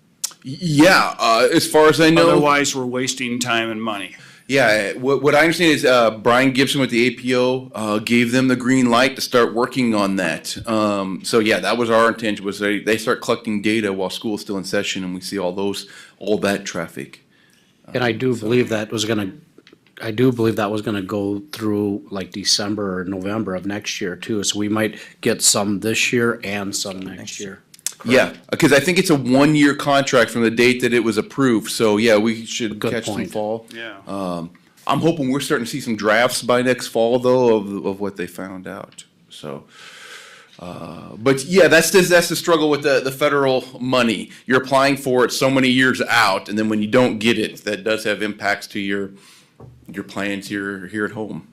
So. Yeah, during the summer too, I hear that there's a lot of construction vehicles going on there hauling.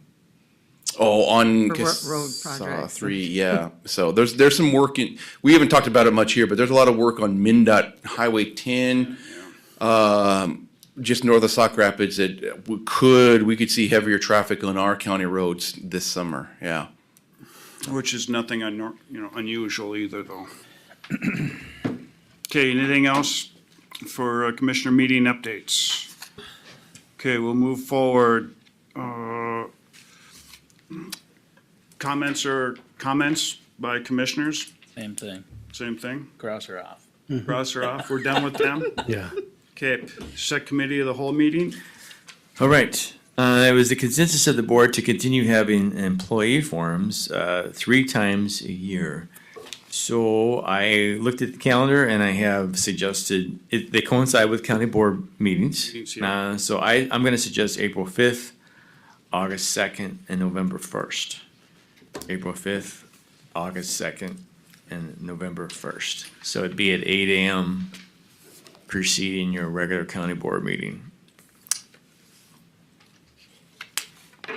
Second? What was this called now? The employee? These are employee forums, April 5th, August 2nd, and November 1st at 8 a.m.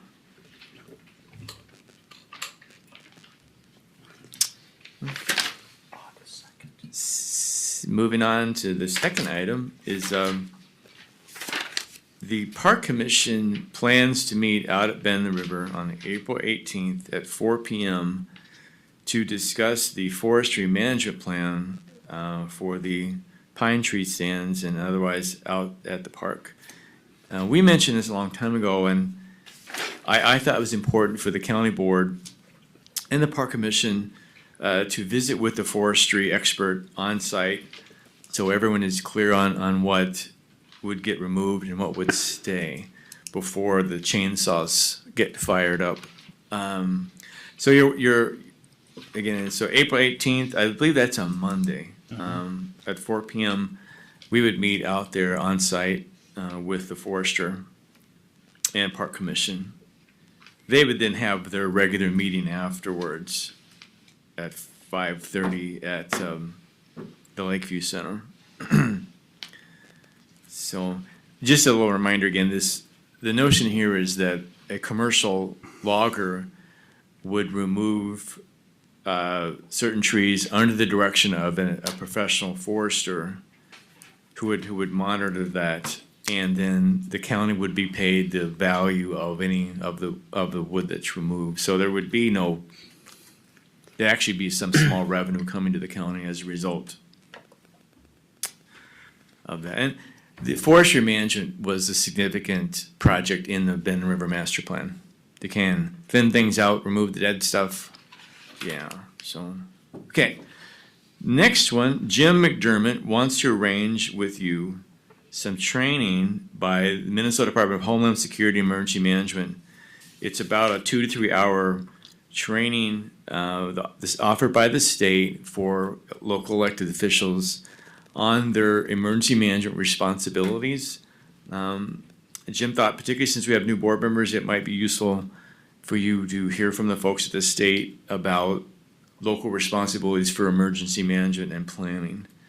So I don't have necessarily, they were looking for dates from the board. So we're looking at about a 2 to 3 hour here on site, in person training. So not urgent, but whenever you all can make that work. My recommendation, let's try to do it on an off Tuesday. An off Tuesday, okay? So that would be April 12th or the 28th. It can't be the 26th.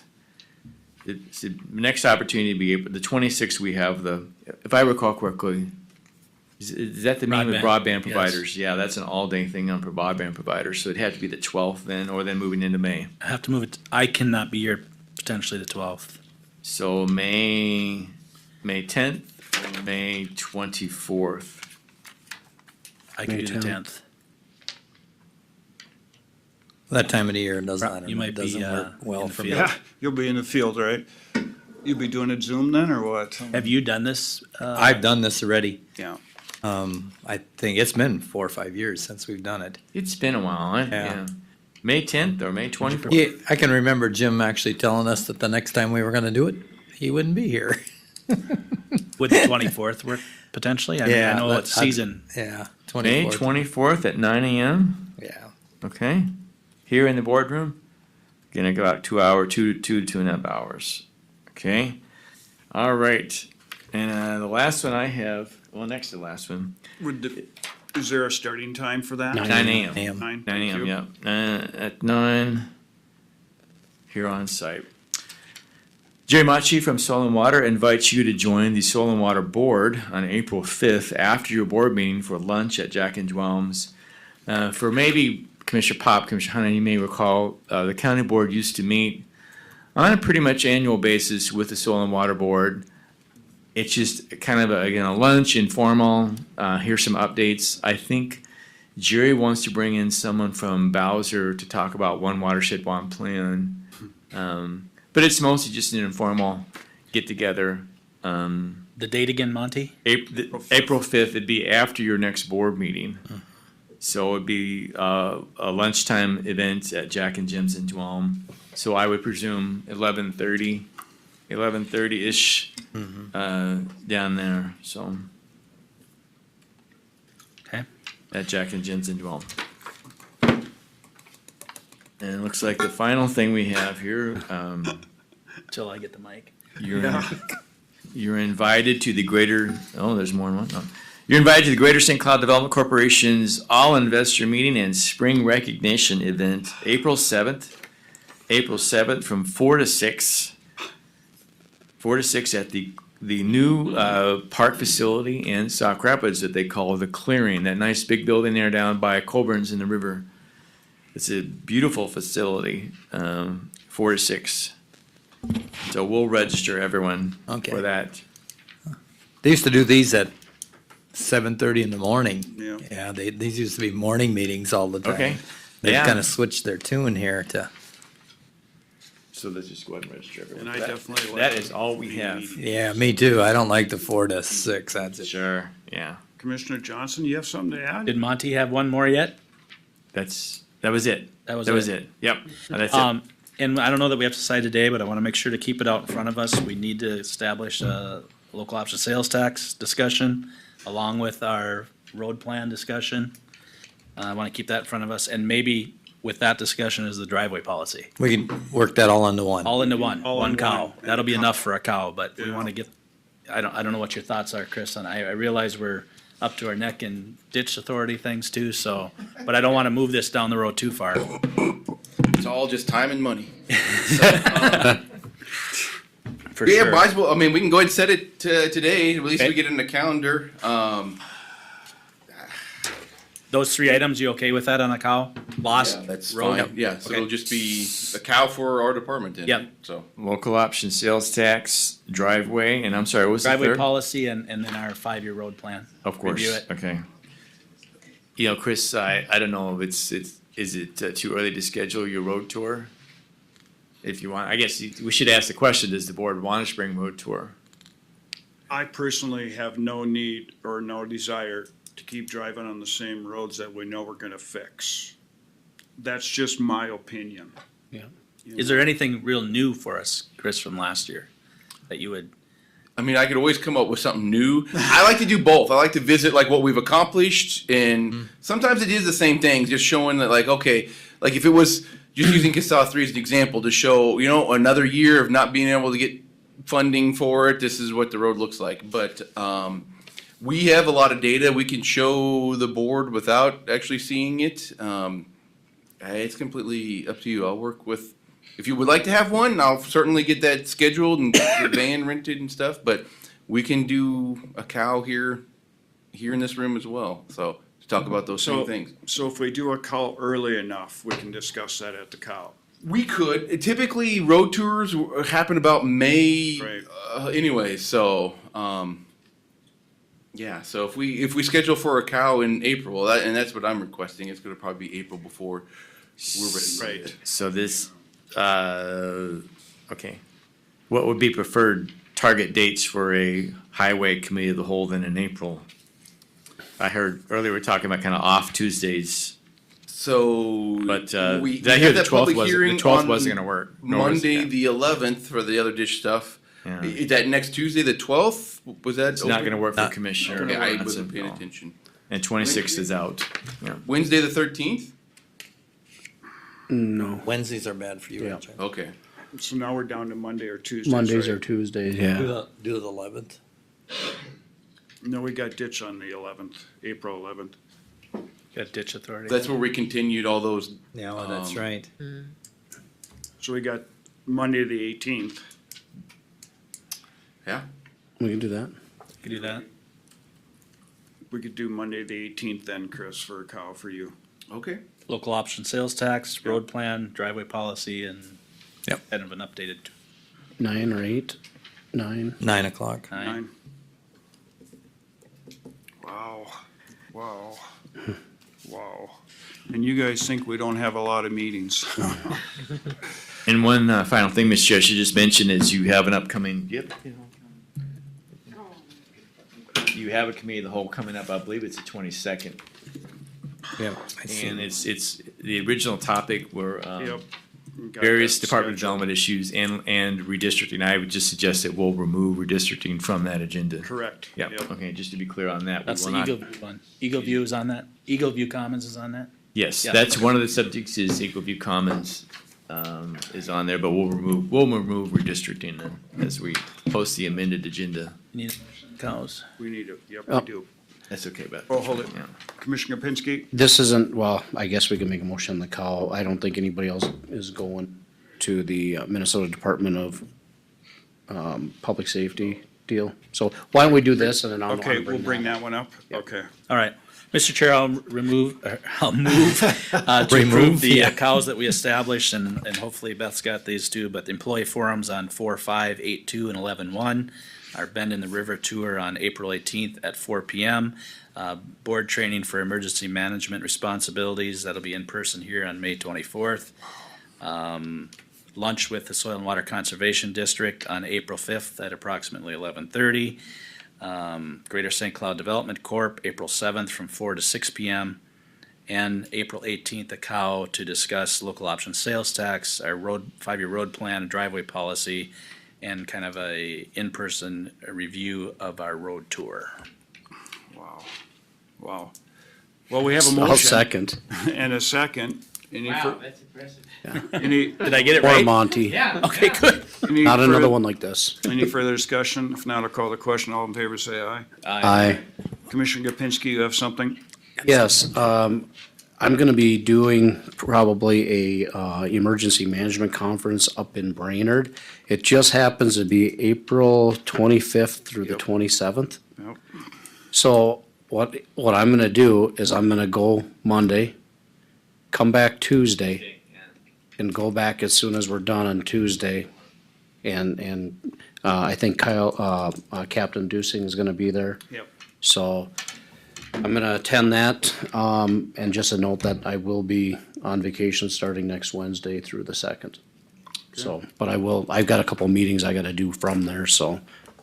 Mr. Chair, too, and just a comment, I'm going to try to attend the Soil and Water Conservation District meeting. Good. That was my Next next. Wednesday, if I Yep. can. My plan is to go, so. I'll be there this month, hopefully. Okay. Okay, with that, we'll reconvene our board meeting. Recess. Recess, I'm sorry. Recess our board meeting. Can we take a break? And we'll take a break. Go ahead, sir. I do have one concern that I would like to bring up. You want me to walk up Was there a here motion and somehow? second to recess the meeting? Just hang on a minute. I'll move to recess. Okay, we got a motion. I'll second.